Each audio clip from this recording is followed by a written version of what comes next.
Sejarah Desa Warujaya. Legenda desa. Pada masa zaman negeri Caruban hiduplah seorang putri raja yang bernama Nyi Mas Prabu Pakungwati Ratna Kuning.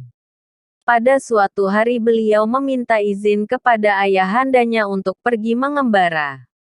Maka izin itu dikabulkan oleh ayahandanya. Pergilah seorang putri raja mengembara sampai berbulan-bulan. Ayahandanya mulai merasa cemas dan gelisah akan keadaan putrinya. Maka diutuslah 7 orang abdi dalam untuk mencari sang putri. Perjalanan ke-7 orang abdi dalam itu mengalami beberapa rintangan dan halangan. Namun karena mengemban perintah sang raja maka rintangan dan halangan itu dapat diatasi. Hingga akhirnya bertemu dengan sang putri raja yang sedang mengambil air wudhu.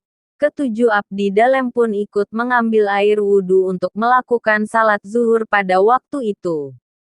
Setelah semuanya mengambil air wudhu maka dicarilah tempat untuk melakukan salat.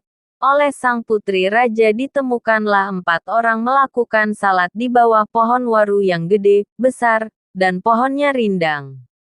Maka disitulah Nyi Mas Prabu Pakungwati Ratna Kuning tinggal dan menetap 7 abdi dalamnya, yang pada saat itu masih berupa hutan belantara. Maka untuk membuat suatu perkampungan dibakarlah seluruh hutan belantara tersebut oleh sang putri sambil berucap, barang siapa hutannya terbakar oleh api ini maka itu adalah daerah kekuasaanku. Akhirnya api itu terus menyala dan merambat sampai daerah Mandala. Dengan dibakarnya hutan belantara terlihat bersih dan indah. Nyi Mas Prabu Pakungwati Ratna Kuning merasa cocok dan senang tinggal di perkampungan tersebut hingga akhir hidupnya. Maka perkampungan tersebut terkenal dengan sebutan Kampung Waru Gede. Hingga sekarang kampung tersebut disebut Desa Waru Gede. Desa Warujaya yang sekarang ada dulunya bernama Desa Waru Gede. Pada saat pemekaran dirubah namanya menjadi Desa Warujaya sampai sekarang. Sebenarnya pada saat itu yang saya tahu. Saat pemekaran harusnya desa lama tetap namanya Waru Gede. Dan yang pemekaran saat itu adalah wilayah dari Desa Waru Gede yaitu Blok Kedawung. Yang pemekaran. Tapi bagaimana ceritanya dulu antara penggede-penggede saat pemekaran wilayah? Ini yang terjadi. Yang dulunya adalah bernama Desa Waru Gede diganti menjadi Desa Warujaya. Dan wilayah yang pemekaran yaitu Blok Kedawung menjadi nama Desa Waru Gede. Demikian saat itu kira-kira saya masih berumur dan duduk di bangku sekolah dasar kelas 4, ini faktanya. Astana Pakungwati. Bukti peninggalan dakwah Islam di Cirebon Barat Daya. Indonesia adalah negara yang terletak di antara 2 benua, benua Asia dan benua Australia, dan 2 samudra, Samudra Hindia dan Samudra Pasifik, dan berada di jalur perdagangan internasional. Hal itu membuat Indonesia menjadi jalur perdagangan yang strategis bagi para pedagang dunia, mulai dari pedagang Cina yang hendak ke India atau Arab, begitu pula sebaliknya, dari India atau Arab yang hendak ke Cina. Para pedagang dunia tersebut menjadikan Indonesia sebagai tempat transit sementara sebelum melanjutkan ke negara tujuan mereka.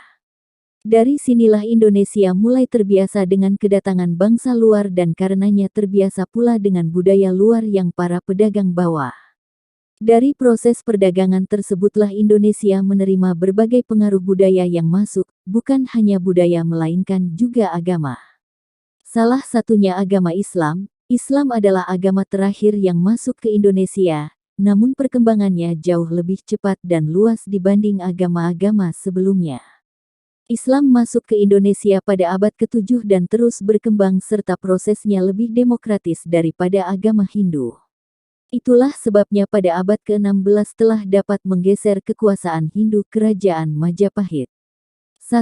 Islam yang berkembang di Indonesia melalui beberapa bentuk, di antaranya melalui perdagangan, pernikahan, tasawuf, pendidikan, dan dakwah. Melalui jalur perdagangan, para pedagang dari Arab, Persia, dan Gujarat memegang peranan penting sebab di samping berdagang, mereka juga menyebarkan agama Islam.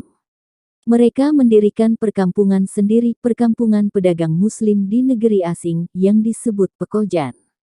Melalui perdagangan inilah Islam berkembang pesat. Hal ini didukung oleh situasi politik saat itu, ketika para bupati pesisir berusaha untuk melepaskan diri dari kekuasaan pusat yang sedang mengalami kekacauan dan perpecahan. Kemudian Islam menyebar ke seluruh wilayah Indonesia, dimulai dari wilayah-wilayah di tepi pantai yang dijadikan pelabuhan perdagangan sampai ke daerah-daerah pedalaman Indonesia. Dengan masuknya Islam ke Indonesia, maka terjadilah akulturasi budaya Islam dengan budaya setempat.